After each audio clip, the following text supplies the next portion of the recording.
Guys, welcome to Solo ReacTalk. Today I'm going to be reacting to Rule Britannia. Britannia rules the Salt, the British Empire between two wars, 1930, part 1 of 1 by Time Ghost History. If you want to check out my previous reactions to other Between Two Wars videos, remember the playlist card will be at the top.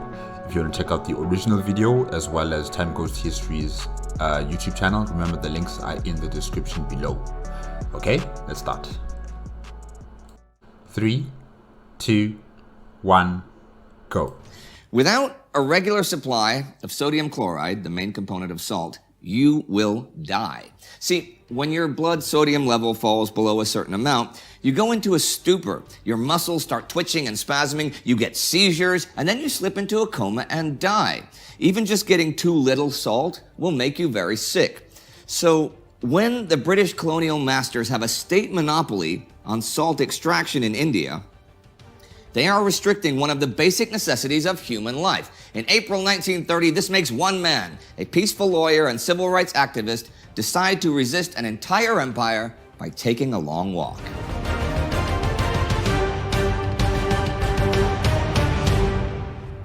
Welcome to Between Two Wars, a chronological summary of the interwar years covering all facets of life, the uncertainty, hedonism, and euphoria, and ultimately humanity's descent into the darkness of the Second World War. I'm Indy Nidell. With spoils of World War I awarded to Great Britain at the Paris Peace Conference in 1919, the British Empire reaches its peak in size and population. For over a century, it has already been the largest, richest, and most powerful political entity the world has ever seen. It now spans a quarter of Earth's landmass, and the sovereign of the United Kingdom is the head of state for 450 million people, 23% of the world's population, with subjects on every populated landmass on the globe. The empire is also armed to its teeth with a professional army and the most powerful navy of all time. Britannia rules the waves and a huge chunk of the world. But as the 1920s proceed, this vast empire is now also a changing empire. In our 1920 episode on carving up the Middle East, we saw that Britain's colonies and territories were still vital to its domestic economy while also becoming increasingly troublesome. As the 1920s roll on, Britain is, however, able to hold on to its territories through a mixture of concession and repression. Nevertheless, the empire on which the sun never sets is maybe not yet declining, but it is undeniably changing. It is one man in India who will embody the challenges Britannia now faces. He is Mohandas Karamchand Gandhi, better known as Mahatma Gandhi. Born to a poor family in India in 1869, he managed to study law in London with the financial support of an uncle, and then went to practice law in South Africa, where over a period of 21 years, he established himself as a fervent activist for increased civil rights for the indigenous population. In 1915, he is asked to return to India and join the movement for increased independence as the president of the Indian National Congress, the political party striving for a peaceful path to self-rule. Yes, Mahatma Gandhi. In high school, I don't remember us really learning much about Mahatma Gandhi. Mainly we were learning, in terms of our own perspective on fighting for freedom and the political players during that time and what they did. That's mainly what we had been learning in school, but we haven't learned about those who came to South Africa, who studied here and who also practiced their law or whatever else they were doing here before they left off returning to their home countries, or who contributed to the anti-apartheid struggle. We don't learn about those people as much as I wished we did, because in South Africa right now, there are people who have this notion that Mahatma Gandhi was a racist towards black people. He didn't really like, or he didn't respect the indigenous population of South Africa. And I don't know where does this come from. I don't know where does this notion come from exactly? But all of a sudden, there are some pockets of young people who believe that Mahatma Gandhi was not really someone who valued the freedom fighting movements and understanding the plight of those who were downtrodden by the government of the day, you know.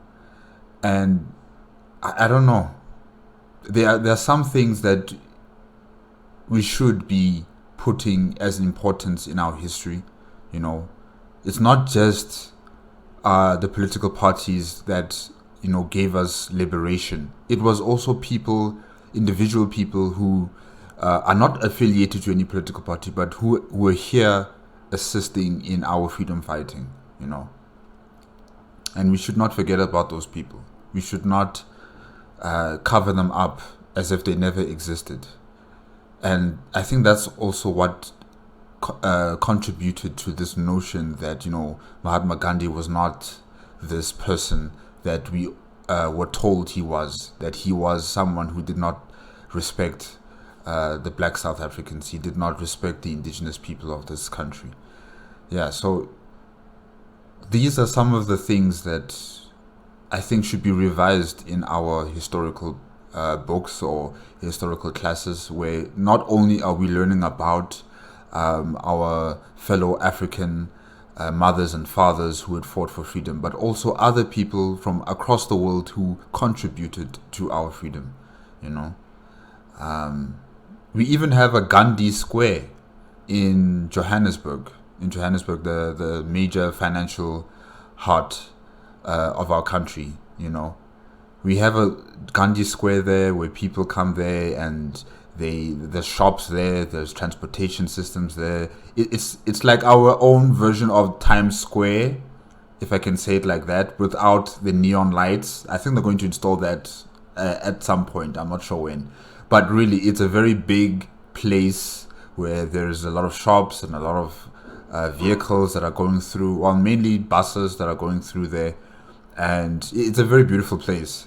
You know, and it's being named after Mahatma Gandhi. And there's even a museum, if I'm not mistaken, in KZN, one of our provinces, KwaZulu-Natal province, where Mahatma Gandhi used to stay. His house there has been transformed into a museum. You know, those places are there.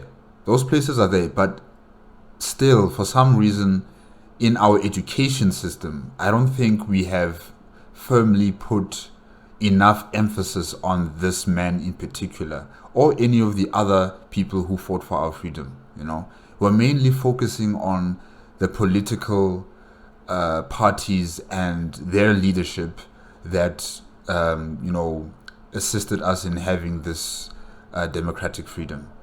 It's all good and well to have that, but we should also have these people like Mahatma Gandhi highlighted even more, you know. Yeah, sorry guys, I'm digressing. But I just wanted to say that. Yeah. Now, India is a British colony, which means it has much less autonomy than the more independent members of the Commonwealth, which are called dominions. These are the territories that have long had a large settler presence in them, and where institutions and forms of government have been set up along British lines. These territories are Newfoundland, Canada, New Zealand, Australia, South Africa. And the idea is that while they are largely autonomous, they all carry a strong sense of Britannic nationalism, a form of imperial patriotism based on the idea of a commonwealth of nations. And have you noticed that all those countries or all those regions that have been highlighted, there is a white population there? And that's how they instill their authority over the land, to say that this is a British colony, this is a British settlement, this is a British dominion, because mainly there is a sizable amount of a white population in those countries or in those regions. You don't see it highlighted along Egypt, Sudan, Zambia, wherever else in Africa. You don't see that kind of highlighting of importance to say that this is a dominion of the British Empire. They're mainly now, not necessarily vassal states, but just places of extraction for the British Empire. Just like India, it was mainly just a place of extraction for the empire. It wasn't necessarily seen as not necessarily an equal, but just a vassal state that could be recognized as a dominion of the British Empire. And solidarity between kith and kin across the globe. Way back in 1858, William Gladstone, later British Prime Minister, captured this idea when he declared that the aim of colonization was to reproduce the likeness of England, thereby contributing to the general happiness of mankind. Okay, that's not quite the reality on the ground. Many Canadian settlers are of French descent, while South Africans are primarily Boers of Dutch heritage, famously once at war with the English. The Irish, who achieved Dominion status in 1922, also after years of struggle and then war for independence, are hardly enthusiastic about Britannia. Not to mention that in most places, the settlers are a ruling minority, dominating much larger native populations with fewer rights or even none at all.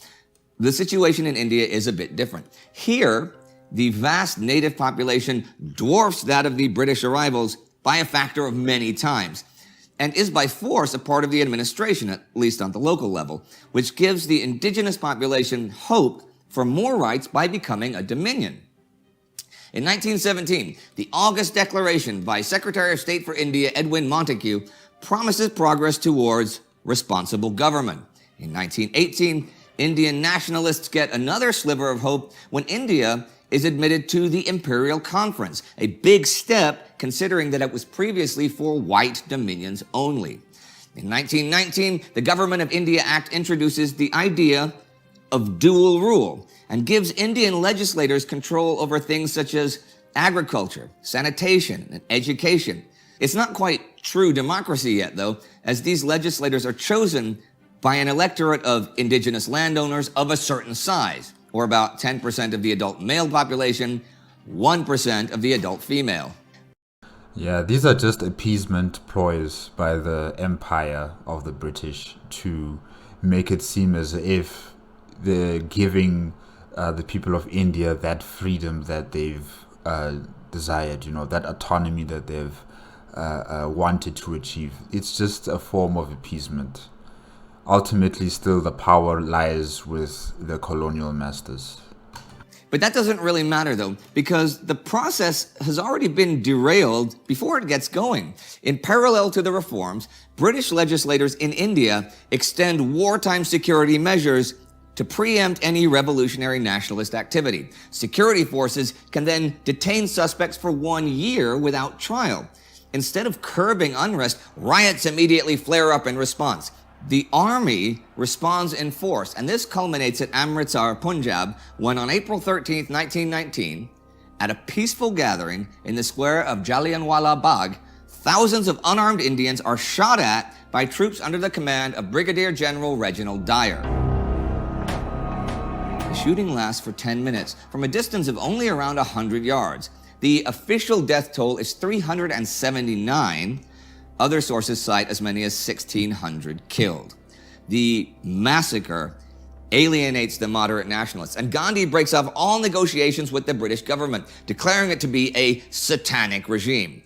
He now launches a non-cooperation campaign that gains a mass following. It is a program for self-sufficiency. They boycott elections, British schools, British goods, and British courts, challenging the Raj at every level. In September, the Indian National Congress officially sanctions it with the aim of bringing Swaraj, self-rule, in 1 year. But by January 1922, little progress has been made. So the National Congress calls for increased civil disobedience, including the refusal to pay taxes.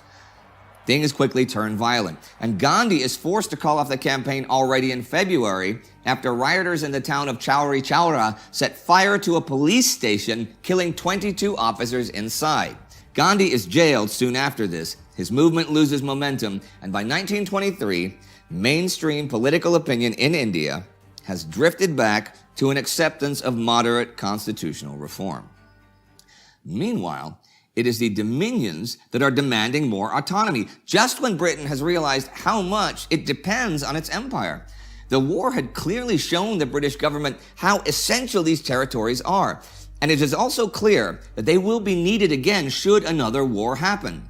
And it is not only the need for military support, which the Great War has driven home, growing competition from the much more modernized economies of countries like the United States means Britain is increasingly relying on imperial trade to aid its post-war recovery. There's a problem though.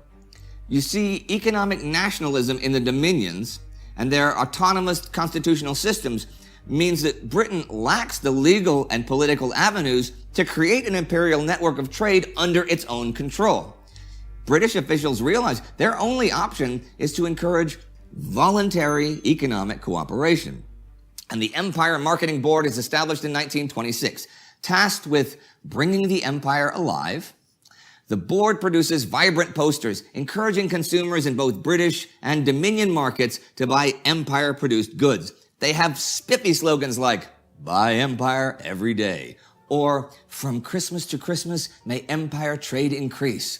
Radio programs celebrate empire and cover events like imperial exhibitions and royal addresses to colonial listeners.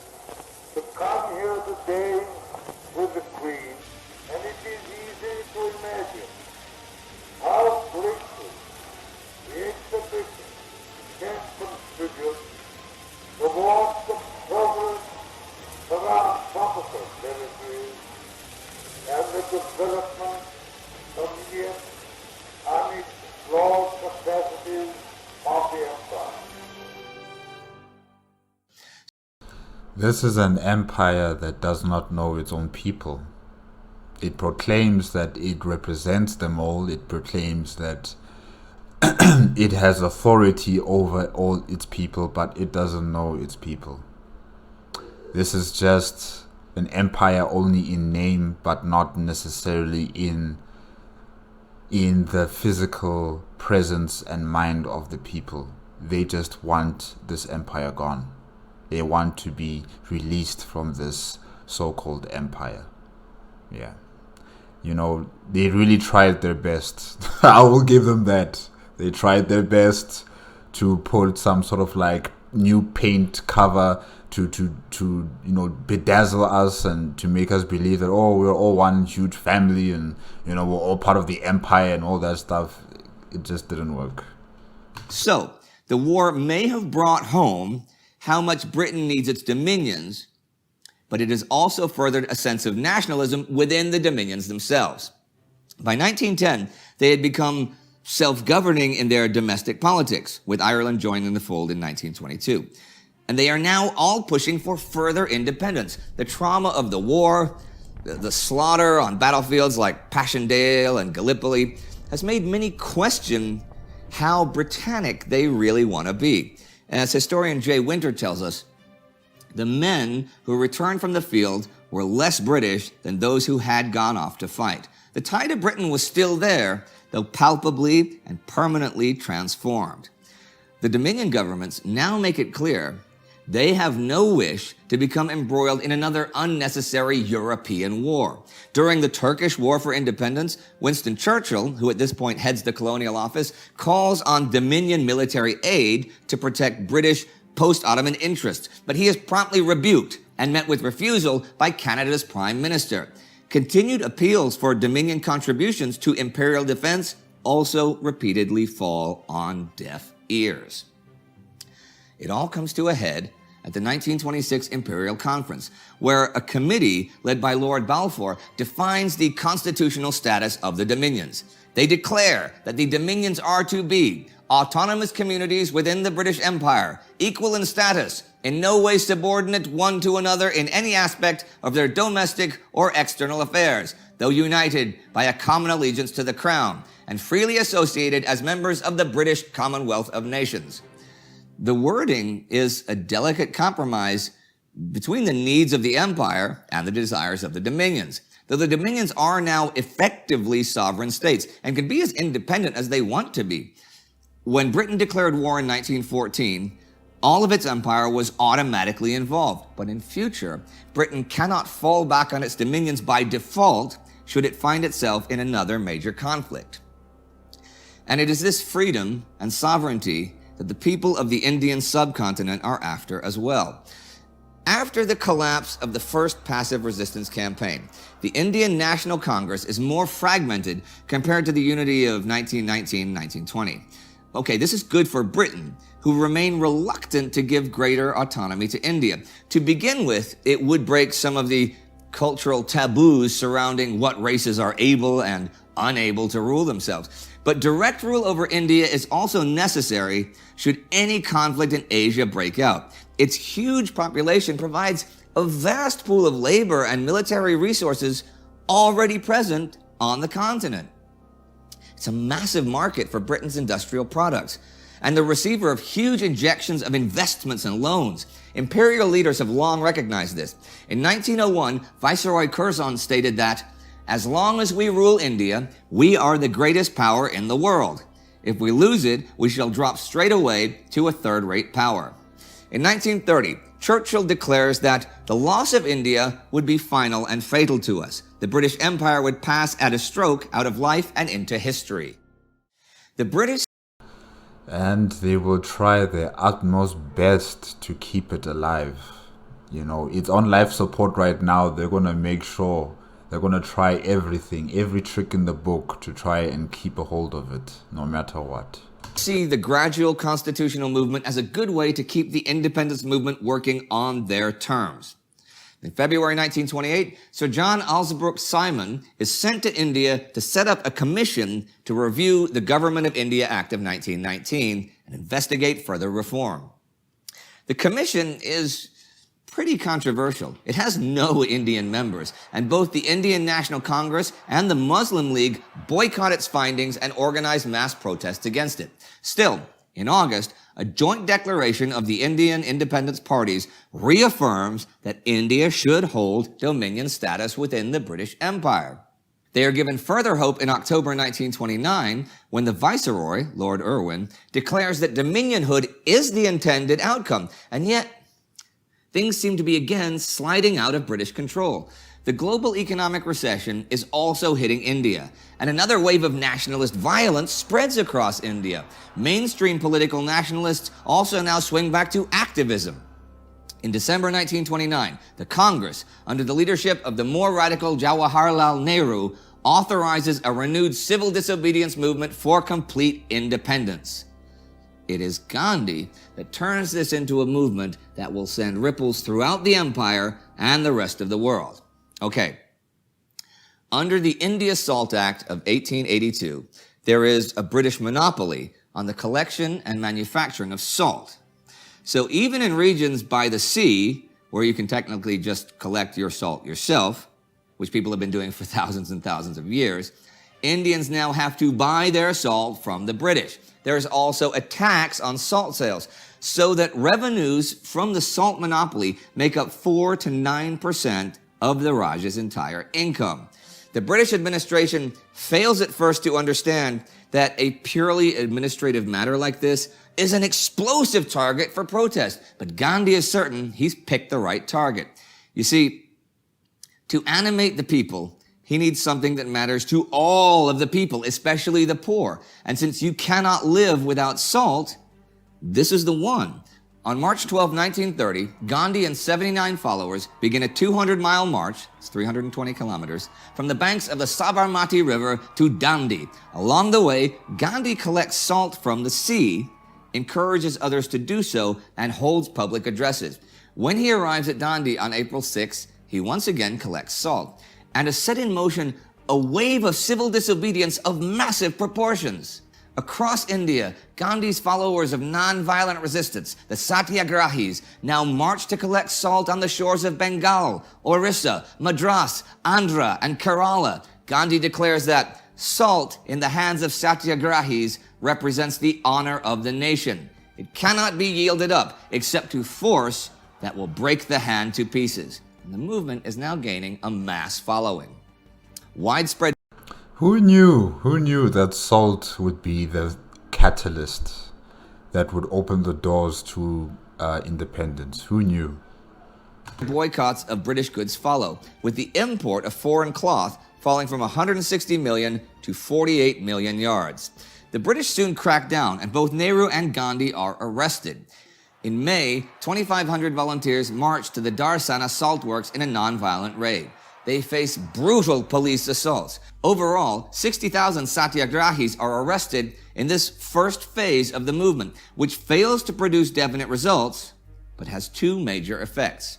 First of all, it creates widespread foreign support for the Indian independence movement, as Gandhi's Salt March is in headlines and newsreels all over the world. Gandhi becomes what he remains in 2019. A worldwide symbol for passive resistance against oppression. Time magazine makes him Man of the Year for 1931. Second of all, these images of one man draped only in cloth, simply walking and collecting salt, in defiance of the greatest power on the planet, broadcast to the world that the British Empire might not be as invincible as everyone thought. Kind of like David versus Goliath, if I can say it like that. It also sends a shockwave to the British government. Can it continue to rely on its empire as an economic and military guarantee? And this cannot come at a worse time. You see, Great Britain has kind of painted itself into a corner. In 1921, she broke off her alliance with the Japanese Empire, flexing its muscles in the Pacific. They are also at loggerheads with the Americans, who are calling for Britain to reduce its naval strength to be on a par with them. In fact, in 1928, Anglo-American relations are so low that British Acting Secretary of State for Foreign Affairs, Lord Cushenden, declares that war is not unthinkable between the two countries. On the contrary, War for what? You want them to decrease their naval power for what? Exactly. For what? What are they going to be fighting over exactly?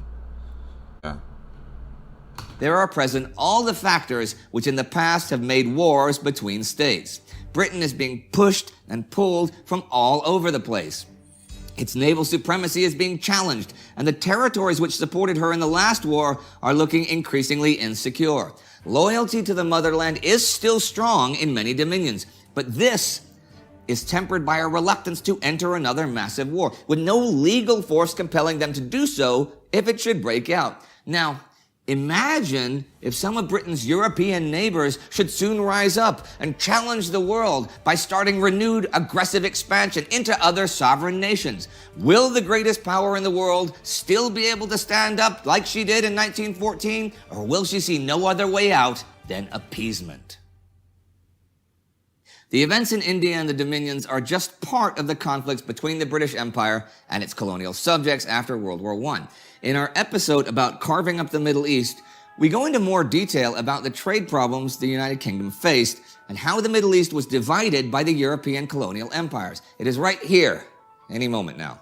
Our Time Ghost Army member of the week is MCN Jasper. It is his support and that of many others which keep us expanding. So please join the Time Ghost Army at timeghost.tv or patreon.com. Subscribe, click the bell, and no matter what, keep a stiff upper lip. Cheers.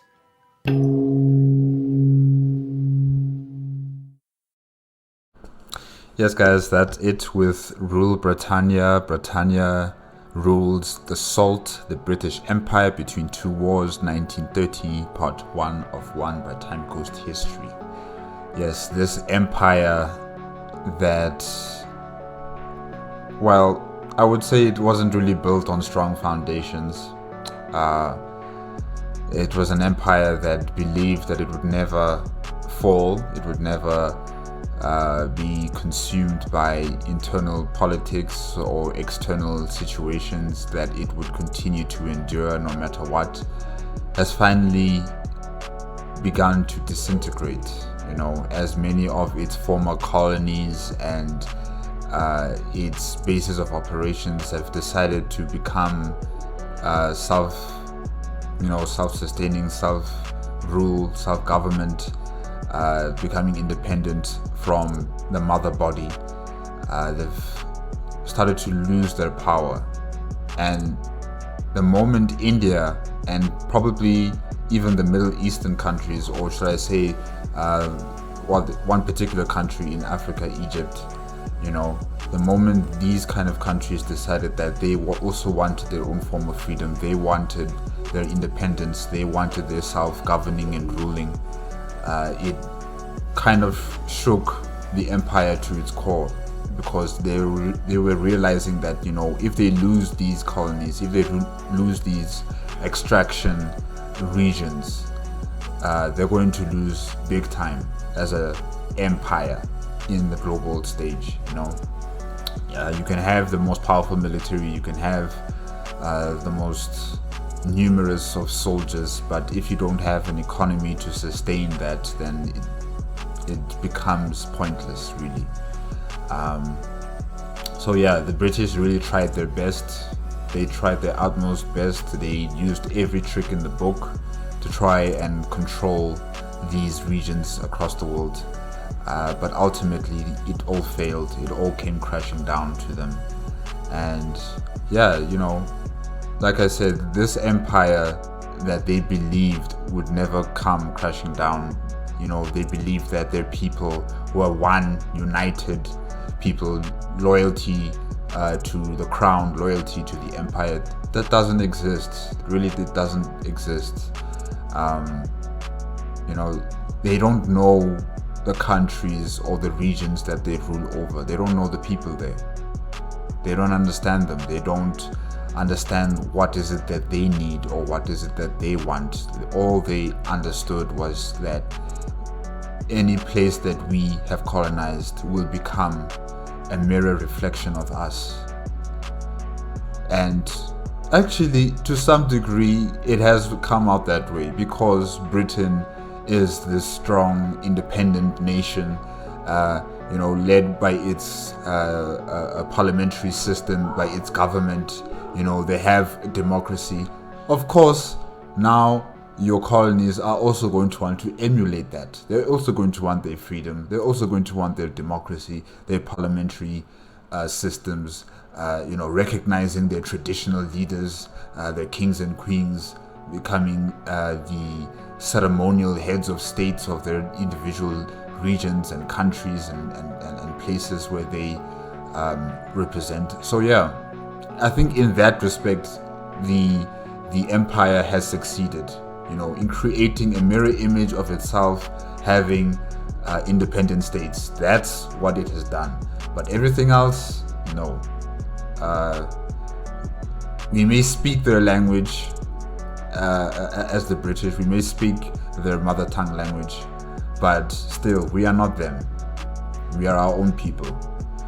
And I think it was something hard for them to accept, that the times of having the colonial power and the prestige of having colonial power has come to an end, and it is time for them to accept that these former lands that they proclaim to own have now heading off to their own destiny that doesn't involve them anymore.